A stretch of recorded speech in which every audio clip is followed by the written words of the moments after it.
What up, though? Now, this is for my 50-year olds, 50 plus, and figuring out. So, yeah, this is my whole take on 50 and figuring out. And I know there's a lot of us out there, you know, we, uh, we ain't old, but we ain't young, but we still out there. And I'm the one that's not big on the socials of the medias, but I will say this: discovering me at 50 plus is starting to really, I'm starting to hone in more and more on myself. And a lot of people can say that about themselves, but I'm really like tapping into what this 50-year-old body and mind is really doing. Because it is interesting enough. We think we know it all in our 20s. We try everything in our 30s. In our 40s, we side eyeing people. But in our 50s, we like, what the hell is going on? Like with you, girl, get it together.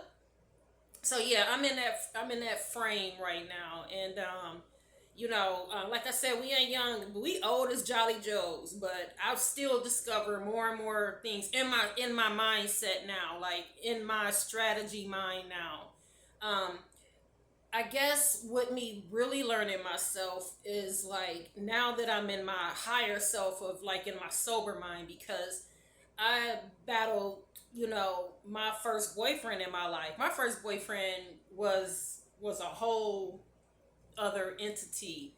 People say they kept boyfriends for a long time or relationships for a long time. My whole relationship was with alcohol. So now that I'm sober, and this ain't been the first time, but now that I'm really trying this with a higher self, with a higher calling on me, that I'm recognizing that this was sheer essence from the divine that set me straight on this.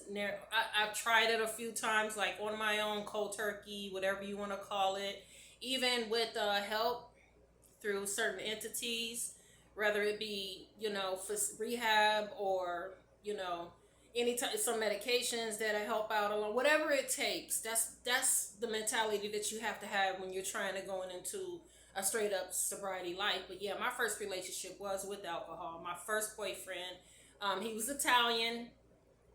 Yep, Mr. Vino himself. That was my first real boyfriend. And then I started cheating on. Vino was my husband, so Wine was my husband, and yeah. Then I started having a boyfriend, like a real like boyfriend on the side. Like I was cheating on Wine with my Russian boyfriend. Yeah, he was white and Russian. So yeah, vodka. He was my friend who I do bad things with. So I had the real husband, but I had the friend who I do bad things with. My friend, my other. Yeah, and I can make light of that now, but when you're battling any type of addiction, especially from a young age like myself, like a lot of people don't believe that, I battled alcohol for decades on out. And a lot of people have, but mine really stemmed from my childhood. So I can remember being very, very young and knowing that this is what I wanted to do for the rest of my life. I knew that. So I was not interested in a whole lot of things when I was, in my 20s. I mean, we partied and we did the thing, but I definitely was. If it didn't go down my throat, I wasn't at the party. I didn't care. But once I started to figure out what it really meant to be sober after a long while, I started to realize that I was suppressing a lot.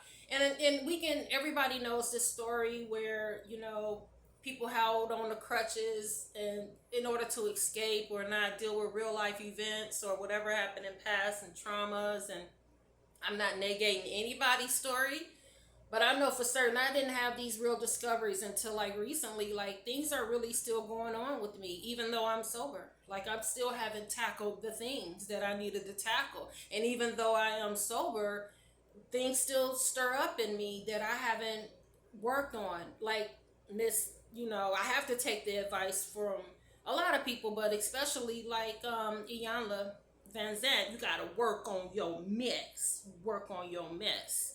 And once you start working on your mess, you'll really start like having hallmark moments with yourself. Like, dang, I really need to, whatever that was back in the fifth grade. Didn't know I had a problem with that. Didn't know that that still stirs me up, So I'm gonna tell you what happened to me, how I started to realize these things. Because if you had some past traumas and turmoil with like relationships and things like that, you start realizing a pattern, and that's pattern that I keep battling over and over again. It wasn't the alcohol itself. It was something that I hadn't resonated with myself with, and it hadn't waken me up quite yet. I'm thinking I'm addicted to alcohol, but no, what was I suppressing? Like, what was the thing that I was going back to hide, from? And I think it was the reason why I'm probably on here. I don't have no socials of the medias. I don't have any of them. Like I had one like back in the day, like what Facebook kind of was, you know, pumping. That was kind of like the thing. But then I was a couple decades younger, so that was the new trend thing to do. But last time I was actually even on that was it was so long ago. It even if it still exists, that it was like the last time I was on my page could have been like when Obama was starting his second term. So probably when he was in the election part, like to get the Obama second round, second win. So that's the only reason why I was quite paying attention to it, because before that I was just doing the post of my life, my travels, or who I was hanging with, or where I was going to party and drink with, or who with, and all that. So after that started to not be fancy to me anymore, I decided that it's a bit much for me. So I said all that to say, I started going into hiding around that time too. A lot of life changes started happening, but one life change that did happen around that time, I went back into hiding, and I went right back into the marriage with my then boyfriend, which was Mr. Vino, from Italy, the red boot, the boot guy. Yeah, and my absence was very relevant to me because I don't like to be that um I don't like attention that much. If that's what I'm trying to say. I grew up with that. And when I started discovering why I was hiding so much, because I had siblings that's all they did was get on somebody's Insta or somebody's social and project their lives, and it didn't make sense to me because I always wanted to play back. I always wanted to not be noticed. Only because I grew up in kind of like a limelight kind of a childhood. If you are a multiple out there, if you're a twin or any multiple, especially identical, if you're, triplets, quads, whatever. Me being a twin, identical twin, we were gawked at our whole lives when we were younger. And I didn't realize that was my thing. I didn't know. I was so shy, and I always wanted to play the back. Now my twin, oh, she's the total opposite of me. She's got her and my other sibling, my other brother, like, we're twins, and then we have a brother. Them two, if they can have their own reality show, they'll have it made. But me, I never wanted to be that girl. And because I was that attention on me kind of took a toll on me when I was coming up. So what did I do when I was younger? I escaped a lot. Alcohol wasn't, taboo in our home. And I'm not putting nobody on blast, but it wasn't not shunned upon if that was something that we were doing on the side. Now, I mean, I'm not saying it was encouraged, but it was something was just like, well, yeah, that's bound to happen, because it wasn't like it was a horrible thing. My mother was more concerned about me bringing home a child than she was me worried about hiding, you know, some Boone's Farm in the closet. Like, she wasn't tripping on that, too much, but I mean, she was strict, but she wasn't. That wasn't her hang up. Her hang up was, no pregnancies and all that, and no boys in the house and stuff like that. And we were super shy anyway, so it wasn't like we were doing all the most with that. But yeah, anyway, that fell into my school years where I went to school. Um, Doing a thing with the alcohol. If I wasn't, it was either two things that I was going to do that I had to make a choice every day practically in my high school years was I'm either going to skip today and drink, or I might have to show up to school and probably already been drinking. So alcohol was very, very, very present in my past, and it just went on to through my 20s and 30s. So I guess I said all that to say this. I was going through regular life traumas like anybody else in, younger years and 20s and things like that. And the only escape that I was finding solitude in was alcohol. And and then when I started to hang out and party and I started having friends and things like that, then I totally was, if it wasn't going down my throat, I wasn't present. So anyhow, I said all that to say this. I never got through any of my problems sober. I never tried to. I never tried to battle life occurrences that normal people, I guess, whatever you would call normal back then. Like, we wasn't, it was taboo. Going to therapy was taboo. Stigma was really real for mental health, from my understanding. Like, I mean, not in my community. It wasn't. I didn't start seeing where the help actually was needed, or when I decided to go ahead and take myself into rehab, and I was well into my 40s at that point, like a good chunk into my 40s. So, and then I was kind of looked at weird amongst people, like my support system, that I would call my support system. So it was a lot of isolating in rehab. It was a foreign thing to me. I thought in my community, the way we was raised or taught or looked at in our community. I'm not saying this goes for everyone else, but the reaction that I got from my family, or just, tight knits, was, wow, rehab, are you going to jail? Like, are you in trouble? I didn't know it was that bad. How bad is it? Did you catch a case? Like, it was a whole thing. Are you losing your job? Like, is your job making you do this? And I literally was like, no, this is something that I kind of thought about sometime in my life, and the way how the alignment, how the universe set it up for me. A recovery coach actually found me out of nowhere. Found me. Like, I wasn't like hanging in a ditch somewhere, like with a bottle in my hand or anything. It was just like divine alignment and so when I went, I didn't get the reaction and the support that I kind of was looking for from my family. I didn't need a whoa, it's me. I just kind of wanted somebody to say, hey, you're doing something that is going to change your life. Not everybody was on board. I got a lot of side eye. I got a lot of weird looks. I got a lot of a lot of people did not support the idea.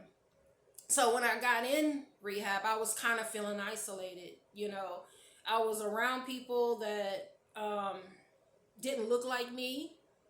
If they was looking like me, they wasn't there long. Like, I did the whole stint. Like, I needed my whole 6 weeks there, and I needed it, and I took well advantage, and it was something that I needed. And when I did it, and I did it with success. Like, I participated.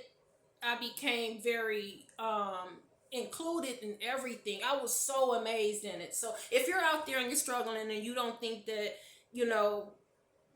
this, by the way, this was kind of like a little whiles back, but if you think that it might get weird, it is going to be weird because it's a foreign area. You don't know these people.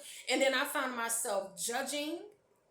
I started judging. Now, see, this is the point that I'm making when I'm saying you need to do the Ayanla Van set and work on your mess. When you work on your mess, you realize that you can that vocal person to be able to get those things off your chest. I didn't do a lot of talking on it. I didn't talk much in rehab. I just kind of did my thing. I was present, I was active, I was doing my thing, but I didn't have too many heart to hearts. Because secretly I was thinking, like, I don't think I'm really supposed to be here because my support system is saying that. Why did I make this choice again?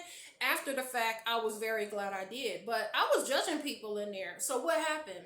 What happened that led up into this moment for me making this video? Because I had never really worked through that trauma and worked through those issues. Even in rehab where I felt isolated, lonely, out of place.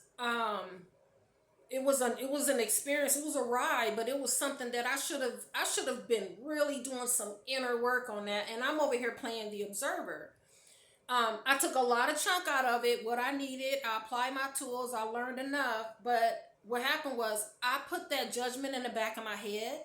And what happens after that? I guess later on in life, and then a relapse happens out of nowhere. Because see, you don't know how your life is going to turn up, y'all. You don't know that we always, what do we say? One day at a time.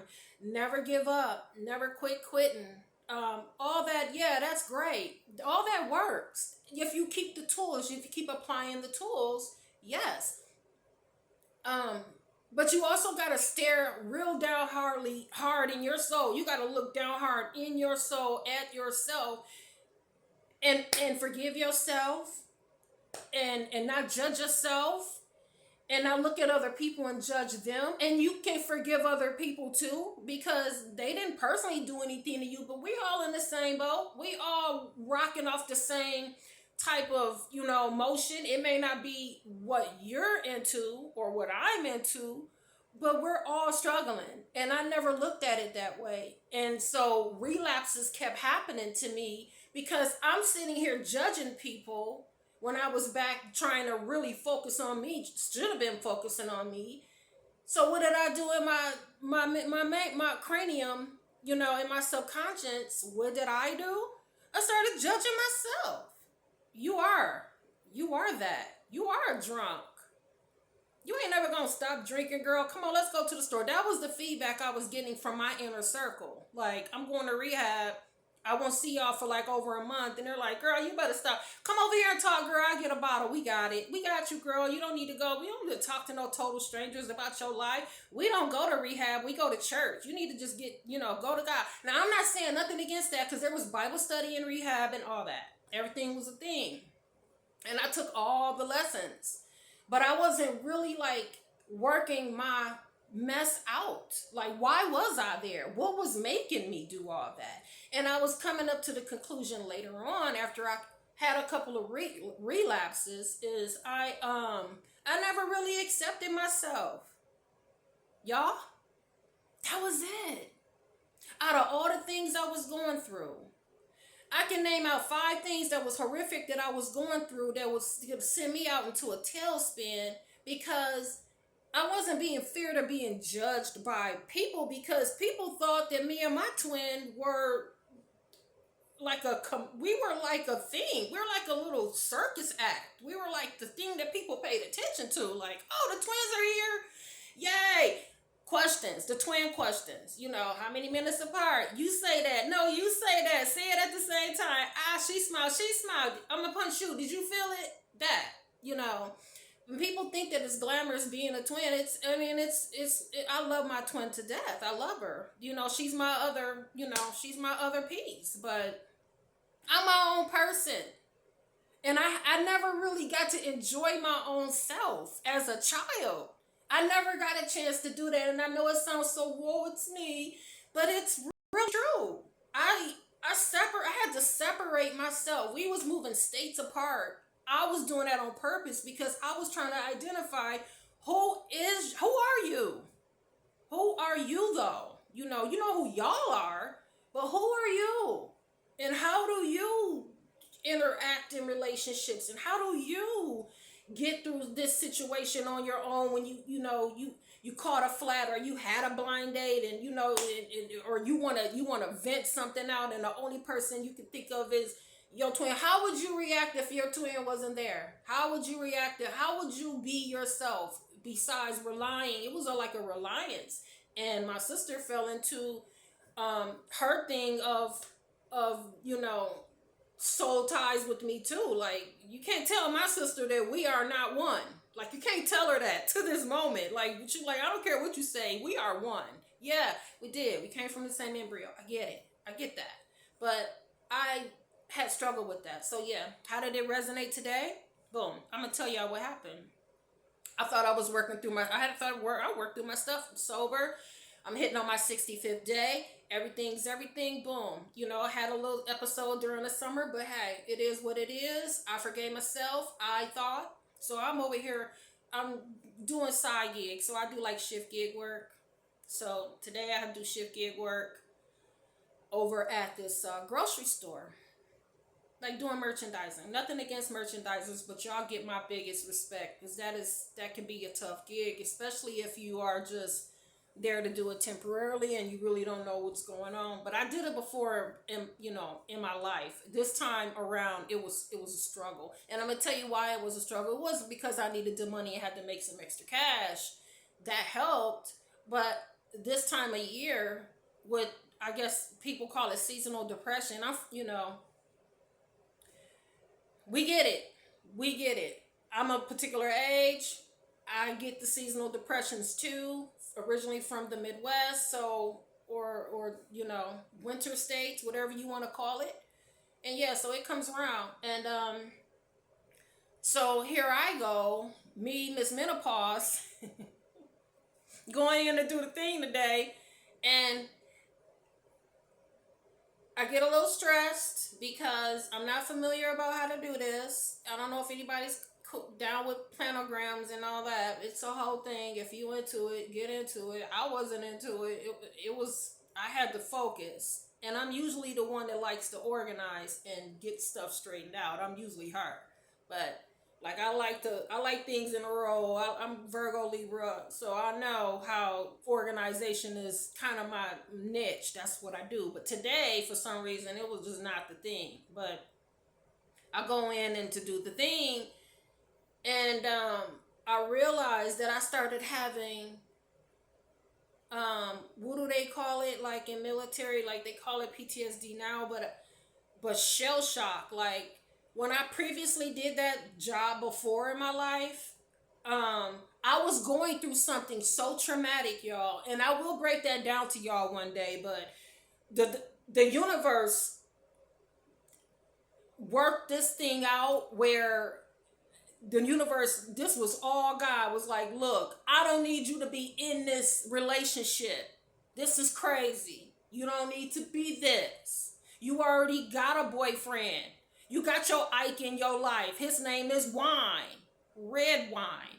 And you got your boyfriend in your life. You got your husband and you got your boyfriend. You got the vodka as your boyfriend, and you still got your long lasting boyfriend forever, wine. So we was going through it in the relationship when I was previously working this type of job. We was me and the actual dude that I was with. Yeah, him. He we was going through it. So I was coming to work like a mess. I was also coming to work not only just a mess based on that crazy situation, toxic scene I was in. I was also coming to work and I was drinking. And I'm sorry to say that. Sorry. I hope this don't get out to the company I was working for. But it doesn't matter because it's shift gig work. So that was back then. It doesn't matter now. But and that's one of the things I worry about being on socials, because people will tell their whole life and they wonder why things ain't aligning with them. But I'm grown now, so, and I know my hiccups, And so I won't be coming to nobody's gig under the influence. So go ahead and test me. I'll pass every one of them. But life is life, and life can happen. But how life can happen was I found myself doing this organization on these shelves, and I'm freaking out because when I go in the grocery store, if I go in the grocery store, because usually everything is getting delivered to me as far as anybody's groceries. I'm not in the grocery store trying to figure out why there's, I don't know, 25 different types of Raid cans in the grocery store. Like, that's why I have social anxiety, because I'm like, it's too many products out there. Why? It's Raid. If it worked for bees, it'll work for mosquitoes. It's the same thing, right? So I'm in there having like a whole panic attack, sort of like, oh, I gotta do all this, and I was coming to the gig the last time I was working, not that job, not this shift gig stuff, not that. I was actually working for a company I was working for a store and was doing the planogram. So that store was putting me on these tasks, and I was kind of knocking them out. And you know why I was knocking them out? Because I was coming in there lit. Me. And I was coming in there lit because I was the girl that get lit to go do stuff. That was my claim to fame back in the day. That's what I did, to go handle work, go handle stuff. Yeah, very, very, very not 50 plus responsible, But I remember I had a breakdown previously doing the work in the store, because I was going through the thing with that, that jackass, that JA, I mean, going him. And yeah, I was freaking.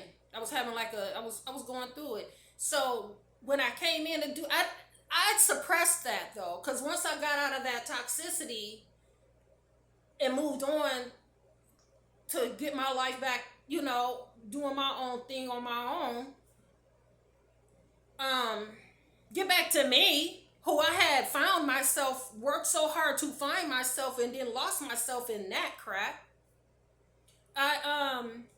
I came in to do the thing today. I was like, yeah, I'm familiar with this. I can do this. Yeah, I know how to do this. I kind of know. Yeah. And I started having a breakdown, y'all. Me. I'm over there doing the Raid cans, and it wasn't like I was having a breakdown like, oh, this is overwhelming. What do I do? No. I started having flashbacks, like shell shock flashbacks. Like I was in the moment. Like when I was back then putting the shelves together, yada, yada, yada, and putting the product out, whatever, back then, and had a complete and utter breakdown based on that situation. And I got right back in the moment. So people, I'm trying to let y'all know this. If y'all are going through it and y'all don't know why, it could be something that has not even been resolved, that you thought you were over. You thought you was done with that.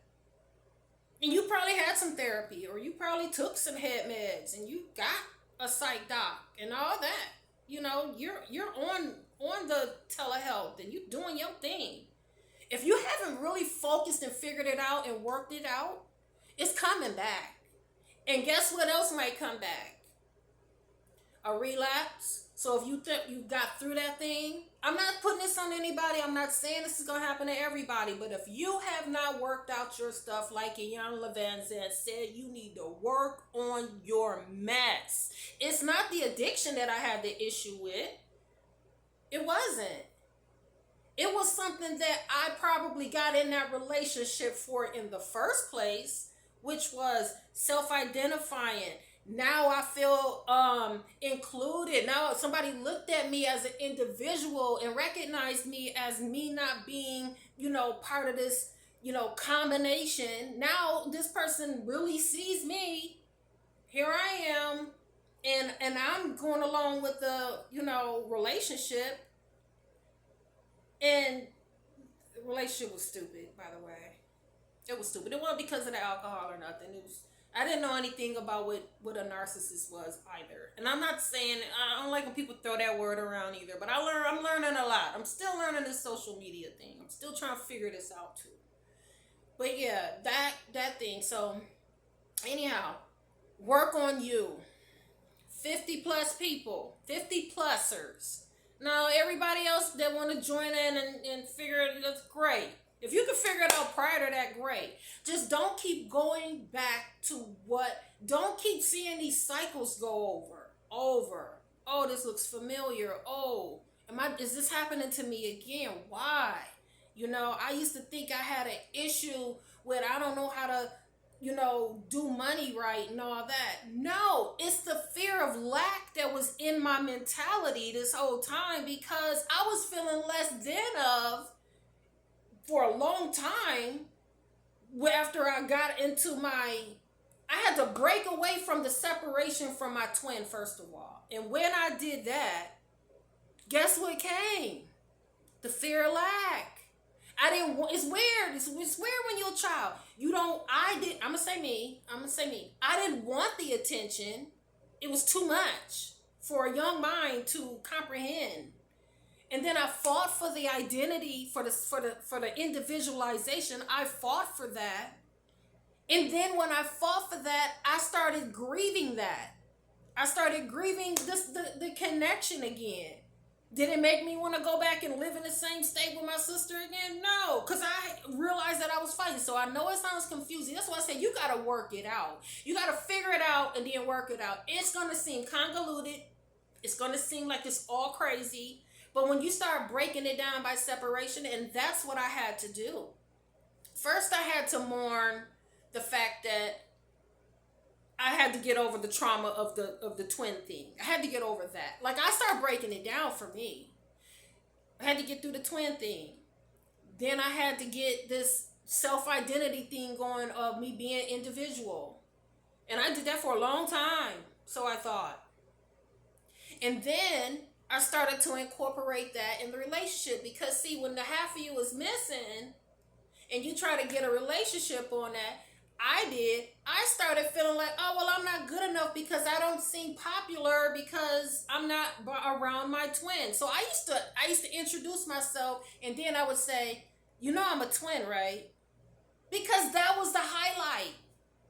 I associated with that. That was my identity. I'm still recognizing that I'm a twin, which is a fact. That was all fact. But I still started to stray back into that loop of, remember, I'm still important because I'm a twin, and that makes me appealing, and that makes me more interesting. I kept doing that. I was doing that a lot, and that's how the repeat action started going along with my drinking. Now, like I said, I know this sounds convoluted, but when I started to get through rehab, I'm going to say a year. I was sober for a while, too. I'm saying, like, all throughout the pandemic, like 6 years, something like that. Became a recovery coach. Became a recovery coach out of nowhere. I didn't go out and push for it or anything like that. It was random. I was putting out apps during the pandemic, and nobody was getting hired, and I, put in